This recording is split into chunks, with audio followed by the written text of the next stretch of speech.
My name is Niamh Carroll. I'm a semi-abstract painter who actually, the first gift and talent I have is in life drawing. So all my energy and everything comes from life drawing. Secondary to that is a highly sophisticated, complex mix of everything in painting: screen printing, mono printing, digital printing, photography. I use everything to create a collage. That's generally how the work is done. And the third issue is proper painting, but in abstract form. Basically, I'm from a very creative family. My mom was amazing, high energy, had a knitting machine up in her bedroom, designing Aran coats and everything out of her head.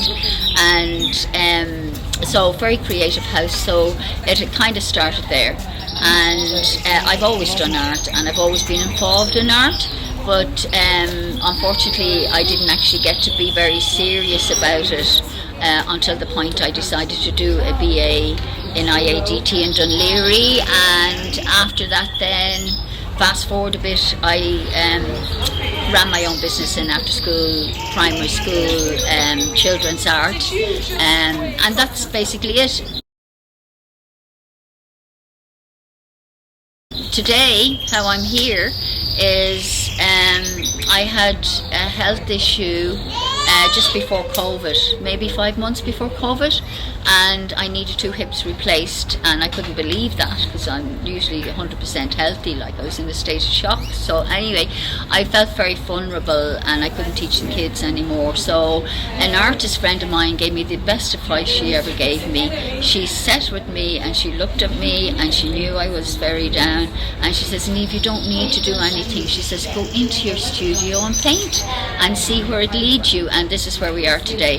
This is the body of work that's here has been an intensive study and a high level of concentration on creating all this work today.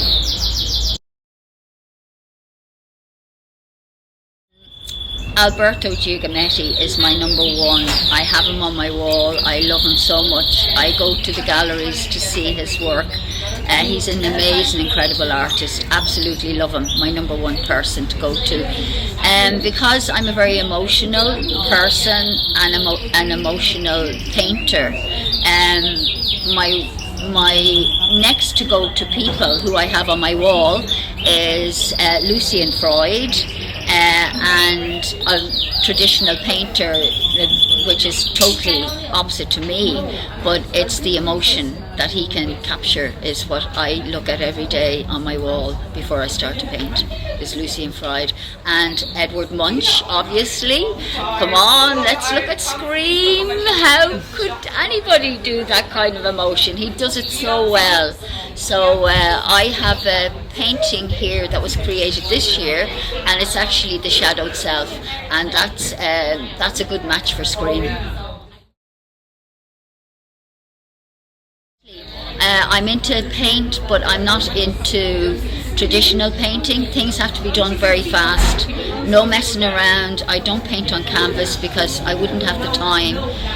Like a traditional painter would have to go back in and dig into a canvas, and they'd have to build it up. I don't have any time for that. I use all hard surfaces: glass, aluminium, hardboards, very like Gerhard Richter, so the paint actually stays on top.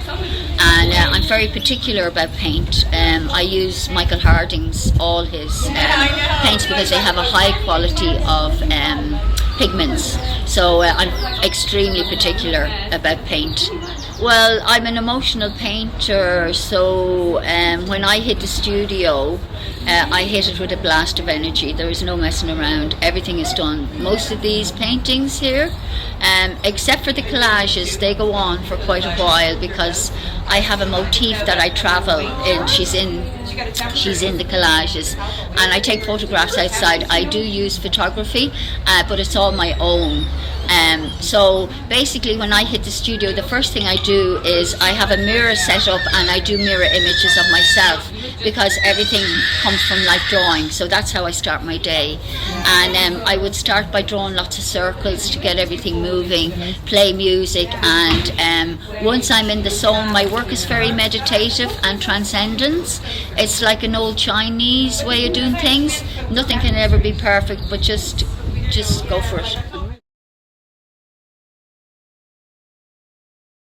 Well, the first one that comes to mind for life drawn, because I obviously do a lot of life drawn, otherwise I'd have no art, but I do life drawn in Malahide on a Monday and on Wednesday nights as well. And I got a fabulous piece, enigmatic presence in here, and it was a Frenchman, and I just captured him really well. I think I'm very proud of it. My best drawn so far. Yeah, so enigmatic presence for life drawing, and I think then for emotion, the shadowed self is a very dark, heavy piece, but there's a lot of brightness in it too if people look deeper. There's hope, and hope for everything. And I think the shadowed self it has a poem called The Heart of the Artist, and I really feel if anyone can see an artist at heart, they know the work. That's basically it. It's a personal piece of work. It's connected to my mom. I'm high-powered, high energy. I have 199% energy. I just jump out of bed in the morning. It's unreal. I can't understand anyone who's no energy. I'm just mad like that. So the artist Penny Stewart, who had put me in for the cafe, and of course I said yes. And I was kind of slightly depressed because I was thinking, but why can't I show in a gallery? Like, I just couldn't understand it, but it was because I didn't have any confidence. And I just was afraid to ask anybody in case they'd say no to me. And then I think, well, my whole life is being just cancelled now. So that's how I felt. But anyway, to cut a long story short, to exhibit here was my first opportunity. And my work is transcending now, because Penny, that opened my show here, we did life drawing here where the birds are, and we did sessions for about 6 weeks in life drawing, and it was a blast. We had a great time. I can destroy things very fast. I have a very heavy hand, and actually I used to burn all my drawings at home. I have a big pot-belly stove, and I'd light it and play Indian music and dance around it, and I'd have a blast burn drawings. But I don't do that anymore. I stopped doing it because my girls were giving out to me saying, oh, come on, Mom, like, this is ridiculous. And I actually keep work now. They're under the beds, over the wardrobes, they're everywhere in the house. Well, masses of stuff.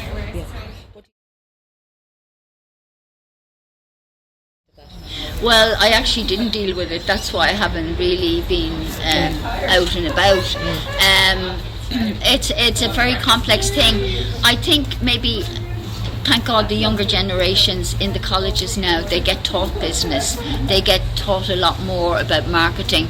I'm not into technology, so I'm at 100% disadvantage with my age, and I'm not interested in technology, which makes it harder because I'm that type of person. If I'm not interested, I'm going to walk away. So it's very conflicting. But what I will say to artists is, I think I'm the type of artist that works with my nature. So if I feel great about something, I'll go for it. And if I'm feeling unsure, I'll back. And that's what happened with the marketing. I have sold artwork from my studio, and actually Pauline O'Hare is a famous historian and writer, and she's won lots of awards over the years for her literature, and she actually has a lot of my work as well. And she was here, she wrote 2 poems for me on the opening. So so I have lots of connection, but the people I have connection with know my studio. I think I had, during my BA, because I'm dyslexia, I had to get help with my writing, and the lady who helped me with that said, Niamh, get up at 5 in the morning, set your alarm for 4:30, and she said you have your writing done before 10. So that's 5 hours in the morning, and at the end of the week you've 25 hours. So I actually developed that practice where even now I'm doing this body of work. My alarm was set for 4:30. I was up at 5 every morning, and I'm a very intense person, and I photograph all my marks, and I look at them at night time, and I investigate the marks, because mark making is crucial, and the paint. So there's only those two things. So I got up at 5. So my routine is I'd work from 5 till 10, and a good tip for artists that I had noticed doing this body of work is a brilliant thing I would say to you all is that worked for me. I know every artist is different. Early in the morning I'd have a notebook and I'd write what's working yesterday in the studio and investigate those marks, and then what's not working yesterday and what is not working. What you need to do is that day before you hit the studio, you would say, I'm going to make a 199% concentrated effort to execute that problem and get it done that day. Get rid of anything that's negative in your studio. People's minds can be very negative sometimes. We all have this negativity and dark side to us, but when I'm working, I look at those artists I love, and there was a very good thing I used to do years ago when I was in America. I was in the Rocky Mountain College in Colorado. We had this lunatic of a professor, he'd long hair, and when we were there doing life drawing, I always did life drawing, he'd get us to march up and down a big hall like dinosaurs, and we go, boom, ah! And that's kind of getting out all the creativity. So I often do that, and I used to do it with my kids as well, the play kids, the children's art. So there's lots of ways of turning your negativity.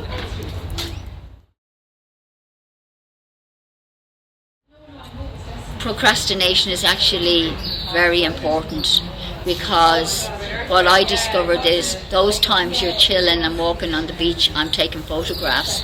I'm getting very curious about what I see, and actually that's how those two interior mists, there's one in there that happened like that, a mysterious presence. And you're incubating, even though you're not working. You have these bad feelings which we need. You can't just have a high all your life. You have to have the lows.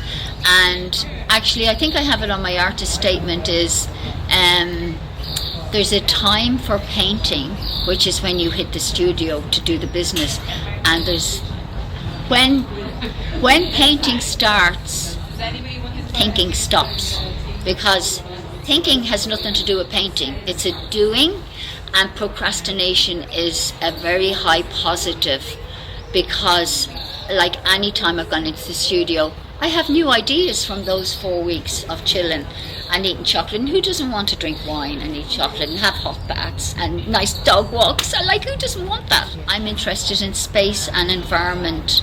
I like a good energy. I like space. I like to keep things very simple in my life. Simplicity is the key to everything. Aspire to always have people around you who have a very high level of what they do is brilliant.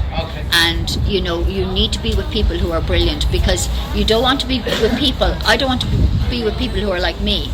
I want to aspire to higher levels. So I think people are number one. And anyway, art is all about communication. That's how I communicate with people, is through talking, through my drawings and my studio.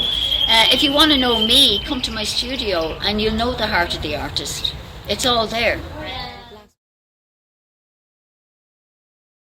And the total advice I would give somebody is turn up as yourself.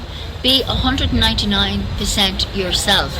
And if you do things that are internal in you and you make them external, regardless of what other people think, you're true to yourself and your art.